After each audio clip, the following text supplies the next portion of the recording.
आज क्वेश्चन कराऊंगा तो बैक टू बैक आप लोगों को सारे चैप्टर्स मिल रहे हैं, लाइन बाय लाइन सारी चीज़ें मिल रही है। तो इसका मैंने सारांश करा दिया था और लेखक का पूरा परिचय ऑब्जेक्टिव करा दिया था। और इस प्रश्न उत्तर के बाद आपके 30 से 35 ऑब्जेक्टिव आएंगे जो कि इस चैप्टर से पूरे के पूरे निचोड़ है मेरे भाई। पहला सवाल आपका कह रहा है और हम लोग बारीकी से सवाल को करेंगे, राइट। तो पहला सवाल आपका कह रहा है कि यदि संधि की वार्ता कुंती और गांधारी के बीच हुई होती तो बहुत ही संभव था कि महाभारत नहीं मचता। के इस कथन से क्या सहमत हैं? अपना पक्ष रखना है। यानी लेखक का कहना है कि अगर जो महाभारत था वो दुर्योधन और कृष्ण भगवान के बीच में वार्तालाप यानी बातचीत ना होकर कुंती और गांधारी के बीच में हुई होती तो यह महाभारत नहीं होता। यानी स्त्री के बीच में अगर बात हुई होती तो यह महाभारत नहीं मचता। तो इसका जो राइट आंसर होगा वो क्या होगा? हम लोग सहमत हैं या नहीं सहमत है, क्वेश्चन पूछ रहा है। तो इसका आंसर ध्यान से देखिएगा। लेखक का कहना है कि पुरुष इतना कर्कश और कठोर हो उठा है कि रक्त के युद्धों में अपना रक्त बहाते समय उसे यह दाया नहीं आ रहता है कि रक्त के पीछे जितना सिंदूर बहने वाला है उनका क्या होगा। यानी पुरुष लड़ने में इतना विवश है ना, युद्ध करने में इतना मजबूर हो चुका है कि उसे ध्यान नहीं है कि मेरी पत्नी का क्या होगा, सिंदूर वालियों का क्या होगा। और ना ही सिंदूर वालियों की इसकी फिक्र है और ना ही तो उन जगहों पर उनकी राय खुलती है। यानी कि स्त्री लोगों को भी टेंशन नहीं है कि मेरे पति को क्या होगा, ना उस पर राय कर रही है ना उस पर विचार कर रही है। सिंदूर पर आफत आने की आशंका पर इस आधार पर लेखक के मन में यह अभ्यास होता है कि अगर कौरव की सभा में संधि की वार्ता कृष्ण और दुर्योधन के बीच में ना होकर कुंती और गांधारी के बीच में होती तो बहुत संभव था कि महाभारत नहीं मचता। यानी कि जो महाभारत का युद्ध है अगर कुंती और गांधारी के बीच में बातचीत हो जाता, संधि हो जाती तो यह महाभारत नहीं मचता। ये किसका राय है? ये लेखक का कहना है मेरे भाई। क्लियर है ना? चलो अगला सवाल है दूसरा नंबर का, ध्यान से देखना। अर्धनारीश्वर की कल्पना क्यों की गई होगी? आज इसकी क्या सार्थकता है ना। यानी अर्धनारीश्वर के बारे में क्यों कल्पना करी गई है? आधा पुरुष और आधा स्त्री का जो अंग है उसके बारे में कल्पना क्यों की गई है? अर्धनारीश्वर शंकर और पार्वती का कल्पित रूप है जिसका आधा अंग पुरुष का और आधा अंग नारी का होता है। यह कल्पना शंकर और पार्वती के बीच पूर्ण रूप से सामान्य है एवं उनके एक गुण के दोष के नहीं हो सकते। यानी कह रहा है कि एक के जो गुण है ना वो दूसरे के दोष नहीं हो सकते। अर्थात नर में नारी के गुण आ जाए तो इससे उनकी मर्यादा हीन नहीं होती है। यानी कि नर में नारी का गुण आ जाए यानी कि पुरुष में एक स्त्री का गुण आ जाए तो उनकी मर्यादा हीन नहीं होती बल्कि उनकी पूर्णता में वृद्धि होती है, यानी कि उनमें और बढ़ोतरी होती है। क्लियर है मेरे भाई? तो देखो जितने भी क्वेश्चन आंसर हैं बहुत आसान मैंने बना रखा और इसमें एक छोटा सा और पॉइंट है, ध्यान से देख लो। किंतु पुरुष और स्त्री में अर्धनारीश्वर का यह रूप आज दिखाई नहीं देता है। यानी कि पुरुष और स्त्री आजकल मिल के नहीं रहते, एक का अंश दूसरे में दिखाई नहीं देता है। नारी समझती है कि पुरुष के गुण सीखने से नारीत्व में कमी आएगी। यानी कि नारी एक स्त्री एक लड़की से सोचती है अगर मैं एक लड़का के गुण को ले लूँगी उसके चीज़ों को सीखूँगी तो मेरे में कमी आ जाएगी। ईश्वर पुरुष नारी के गुणों को अपनाने से घबराता है। ऐसा लगता है कि पुरुष और नारी के गुणों का बंटवारा हो गया है और इस विभाजन के रेखा को लांघने में पुरुष नारी दोनों भी लगता है। तो दोनों को इस रेखा को लांघने में अब डर लगता है। पुरुष स्त्री का चाहता है ना स्त्री पुरुष का गुण चाहती है। यानी कि गुण मतलब कि उसके चीज़ों को अपनाना, है ना। तो दोनों अलग अलग हो गए हैं, ठीक है। तो इस तरह से अब दुनिया हो गई है। अगले सवाल के ऊपर हम लोग बात करेंगे जो कि 3 नंबर का सवाल है मेरे भाई, ध्यान से देखना। रविंद्रनाथ प्रसाद और रामचंद्र के चिंतन से दिनकर जी क्यों असंतुष्ट हैं? यानी कि है ना, रविंद्रनाथ प्रसाद और प्रेमचंद्र के चिंतन से दिनकर जी क्यों असंतुष्ट हैं? यानी कि चिंता से। रविंद्र के अनुसार नारी की सार्थकता जो है उसकी गरिमा के मोहक और आकर्षक होने में है। यानी कि एक नारी जो है ना वो गरिमा में रहे, वो आकर्षण बना कर रखे, मतलब अच्छे से रहे, साफ सुथरे रहे। केवल पृथ्वी की शोभा कवि अलौकिक केवल प्रेमी की प्रतिभा बनाने हैं, है ना। कहता है कवि कि जो केवल प्रेमी है ना वो प्रतिभा बना के रखेगा। कर्म कृति वीर्य बल और शिक्षा दीक्षा लेकर वह क्यों करेगी ये सारे काम, है ना। तो प्रसाद जी के अनुसार बड़ा वह नारी है जिसने पुरुष के क्या कह रहे हैं कि प्रसाद जी के अनुसार बड़ा ही वह नारी है जिसने पुरुष के गुण सीखे हैं, तो ये बड़ी नारी होती हैं। तो निष्कर्ष यही निकलेगा कि प्रसाद जी भी नारी कि पुरुषों के क्षेत्र में अलग रखना चाहिए, यानी कि नारी को पुरुषों के क्षेत्र में, मेरे भाई किसके क्षेत्र में, पुरुषों के क्षेत्र में अलग रखना चाहिए। ठीक है, आगे थोड़ा सा और है, इसमें देख लो प्रेमचंद जी क्या कहते हैं। प्रेमचंद के अनुसार पुरुष जब नारी के गुण ले लेता है तब वह देवता बन जाता है, किंतु नारी जब नर के गुण सीखती है तो वह राक्षसी बन जाती है। ये बात कौन कहता है? प्रेमचंद जी के अनुसार क्या है, पुरुष जब नारी के गुण सीखता है तो वो देवता बन जाता है। पुरुष जब नारी के, यानी लड़का एक लड़की के गुण सीखेगा तो देवता बन जाएगा, बट एक लड़की एक लड़के का सारा चीज़ अपनाएगी, उसके गुण को सीखेगी तो राक्षसी बन जाएगी। ये बात कौन कहता है? प्रेमचंद जी कहते हैं। तो उम्मीद करता हूँ आपका आंसर अच्छे से समझ में आ गया होगा मेरे भाई। ठीक है, आप देखो यार, पढ़ाई कर रहे हो ना, बेहतर तरीके से पढ़ाई करो। माँ बाप आपके लिए पैसे इन्वेस्ट कर रहे हैं मेरे भाई, तो आपका काम है पढ़ना। प्रवृत्ति मार्ग और निवृत्ति मार्ग क्या है? प्रवृत्ति मार्ग और निवृत्ति मार्ग क्या है? तो ध्यान से देखो, जिन पुरुषों ने जीवन में आनंद पाने की इच्छा से नारी को गले लगाया है, यानी आनंद के लिए केवल नारी को गले लगाया है, उन्हें प्रवृत्ति मार्ग कहा जाता है। क्या कहा जाता है? प्रवृत्ति मार्ग, यानी नारी को अपनाने वाला इंसान, है ना, उसमें मस्ती ढूंढने वाला इंसान, उसमें इंजॉय ढूंढने वाला इंसान को प्रवृत्ति मार्ग कहा जाता है।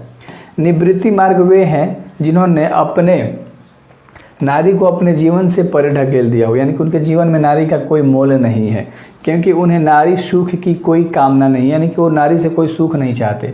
इसके लिए उन्होंने संन्यास ग्रहण किया है तथा व्यक्तिगत मुक्ति की खोज को ही जीवन का सबसे बड़ा ध्येय माना है।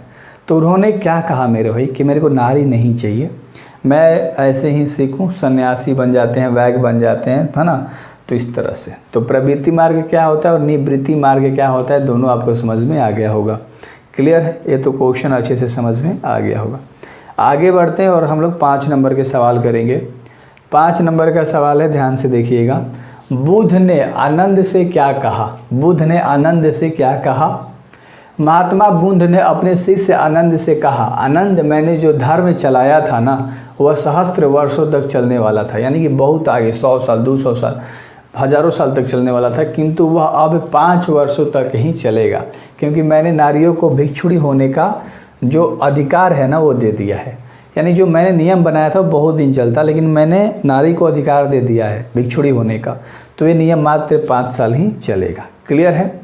अगला सवाल है जो कि 6 नंबर का सवाल है कि स्त्री को, सवाल क्या है कि स्त्री को अहरिन, नागिन और जादूगरनी कहने के पीछे क्या मंशा होती है? क्या ऐसा कहना उचित है? तो इसका आंसर ध्यान से सुनिए। स्त्री को अहरिन, नागिन और जादूगरनी कहने के पीछे पुरुष की मानसा नारी की अवहेलना करके खुद श्रेष्ठ साबित करने की है। यानी कि एक पुरुष चाहता है ना स्त्री के बारे में बुराई, नागिन, जादूगरनी कह के वो अपना हक जताना चाहता है दुनिया के ऊपर कि मैं अच्छा हूँ। ऐसा करने से पुरुष को अपनी दुर्बलता को छिपाने तक कल्पित श्रेष्ठता को दुलारने में सहायता मिलती है। यानी क्या करता है पुरुष, अपने आप को हेवी दिखाता है किसी के सामने, अच्छा दिखाता है, ठीक ना। ऐसा करना बिल्कुल भी उचित नहीं है, क्योंकि नारी आदरणीय तथा श्रद्धा के योग्य होती है, यानी पूजने योग्य होती हैं। समाज में उसका भी बराबर का स्थान है, इसलिए नारी को ऐसी निष्कृष्ट उपाधियों से विभूषित करना पूर्णतः गलत है।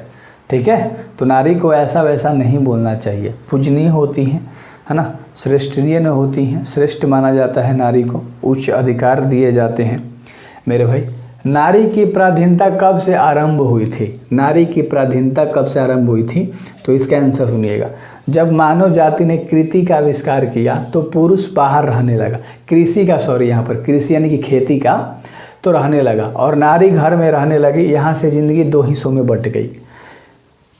घर जीवन सीमित तथा बाहर का जिंदगी निस्मित हो गया। छोटी सी जिंदगी बड़ी जिंदगी के अधीन हो गई, होती चली गई। यहीं से नारी की पराधीनता का आरंभ हो गया।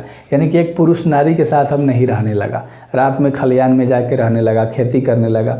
तो जब से कृषि का जो उत्पत्ति आया, जब से खेती होने लगा, तो नारी घर में रहने लगी और नर जो था वो, यानी कि पुरुष जो था वो कहाँ रहने लगा? खेतों में, खलिहानों में।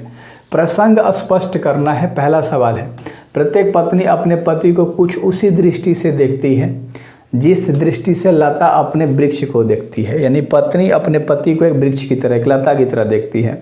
तो मेरे भाई इसका आंसर सुनो, बहुत मज़ा आएगा। अच्छे तरीके से यार हर चीज़ याद करो। जब मैं चीज़ें करा रहा हूँ तो फोकस आपका यहीं होना चाहिए, पढ़ाई के ऊपर। प्रस्तुत पंक्ति रामधारी सिंह दिनकर के द्वारा रचित निबंध अर्धनारीश्वर से ली गई है।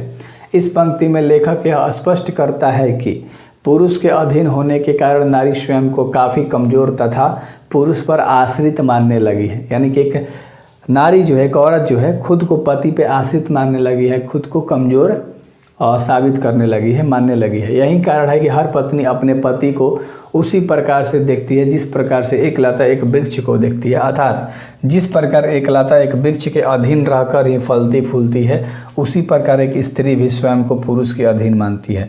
यानी कि जो भी होगा वो सब पुरुष करेगा, घर चलाएगा पुरुष चलाएगा, मेरे को जो सामान देगा मुझे बस उसी में संतुष्ट रहना है। तो स्त्री वही सोचती है, जैसे एक लता वृक्ष से आशा लगा कर रखता है। समझ में आ गया ना? क्लियर है। इसमें ख नंबर का सवाल है कि जिस पुरुष में नारीत्व नहीं वो अपूर्ण है। यानी कि जिस पुरुष में नारी का अंश ही नहीं है वो पुरुष अपूर्ण है, अधूरा है। प्रस्तुत पंक्ति रामधारी सिंह दिनकर द्वारा रचित निबंध अर्धनारीश्वर से लिया गया है। यहाँ लेखक नारी के कुछ गुण पुरुष में होने की बात करता है। वह कहना चाहता है कि पुरुष में भी दया, ममता और सहनशीलता, सहनगुणता के गुण होने चाहिए। जिस पुरुष में ये नारीत्व के गुण नहीं है वह अधूरा है। ये पुरुष के पौरुष को घटाते नहीं बल्कि उसे पूर्णता प्रदान करते हैं। तो अगर एक पुरुष में नारी का गुण रहेगा तो पुरुष और आगे बढ़ेगा, अपनी ज़िंदगी में पूर्णता हो जाएगा। वरना नारी का अगर गुण एक पुरुष में नहीं है तो क्या है? अधूरा है। क्लियर है ना? अच्छे से समझ में आ गया होगा। चलो, जिसे भी पुरुष अपना कर्म क्षेत्र मानता है वह नारी का भी कर्म क्षेत्र होता है। कैसे? तो इसका आंसर सुनिएगा। लेखक श्री रामधारी सिंह दिनकर के अनुसार नर और नारी एक सामान्य है, यानी बराबर है। दोनों का जीवन उद्देश्य भी एक है। नारी केवल नर को रिझाने या उसे प्रेरणा देने के निमित्त मात्र नहीं है। यानी कि जो एक स्त्री है ना, वो पुरुष का सिर्फ मन बहलाने के लिए नहीं है, उसके मन रखने के लिए नहीं है, उसे संतुष्ट करने के लिए नहीं है। जीवन यज्ञ में नारी का भी अपना हिस्सा होता है। जो जीवन चल रहा है इसमें नारी का भी एक हिस्सा होता है तथा वह हिस्सा सीमित नहीं है। दोनों के कर्म क्षेत्र समान नहीं है, यानी कि काम करने के तरीके अलग अलग हैं। जिस प्रकार अपने उद्देश्य की सिद्धि के लिए है ना मनमानो विस्तार का क्षेत्र अधिकृत कर देता है, नारी को भी वही अधिकार प्राप्त होना चाहिए।